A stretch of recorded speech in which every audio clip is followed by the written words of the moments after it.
tongues, that's hard to say for Miss Lander, over 1,000 tongues. We don't have 1,000 tongues, but we got at least 100, you think? Yeah. And we can all stand and sing the praises of God tonight as we sing number 64. And my great Redeemer's praise, the glories of my God and peace, the triumph of his grace. Stand with me, please, as we sing this wonderful song together.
Many years I've been in social service work, when the guy sat at the back, I would take the seats out gradually, one at a time, each gradually moving their front. Then I would take the pulpit down here, but I'm not going to do that tonight. I'm telling you here, I'm not used to the place, not for that.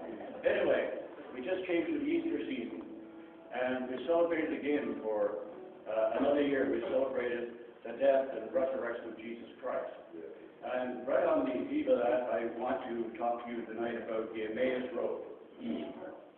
And it's Luke chapter 24, starting at verse 13, if you want to follow. On the Emmaus Road. Now that same day, two of them were going to a village called Emmaus, about 7 miles from Jerusalem. They were talking with each other about everything that had happened. As they talked and discussed these things with each other, Jesus himself came up and walked along with them, but they were kept from recognizing him. He asked him, "What are you discussing together as you walk along?" They stood still, their faces downcast. One of them, named Cleopas, asked him, "Are you only a visitor to Jerusalem, and do not know the things that have happened there in these days?" And he says, "What things?" "About Jesus of Nazareth," they replied. "He was a prophet, powerful in word and deed before God and all the people." Then they say, "The chief priests and our rulers handed him over to be sentenced to death, and they crucified him. But we had hoped that he was the one who was going to redeem Israel. And what is more, it is the 3rd day since all this took place. In addition, some of our women amazed us." What's new? "They went to the tomb early this morning, but didn't find his body. They came and told us that they had seen a vision of angels who said he was alive. Then some of our companions went to the tomb and found it just as the women had said, but him they did not see." He said to them, "How foolish you are, and how slow of heart to believe all that the prophets have spoken. Did not the Christ have to suffer these things and then enter his glory?" And beginning with Moses and all the prophets, he explained to them what was said in all the scriptures concerning himself. As they approached the village to which they were going, Jesus acted as if he were going further. But they urged him strongly, "Stay with us, for it is nearly evening. The day is almost over." So he went in to stay with them. And when he was at the table with them, he took bread, gave thanks, broke it, and began to give it to them. Their eyes were opened, and they recognized him. And he disappeared from their sight. And they asked each other, were not our hearts burning within us while he talked with us on the road and opened scriptures to us? They got up and returned at once to Jerusalem, and there they found the 11 and those with them, assembled together and saying, "It is true, the Lord has risen and has appeared to Simon." And then the two told what had happened on the way, and how Jesus was recognized by them when he broke the bread.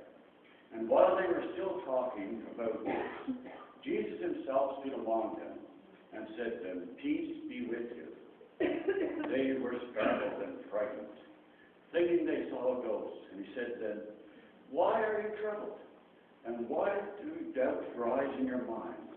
He says, "Look at my hands and my feet. It is I myself. Touch me and see." And when he had said this, he showed them his hands and his feet. And we used to sing the old chorus. He showed me his hands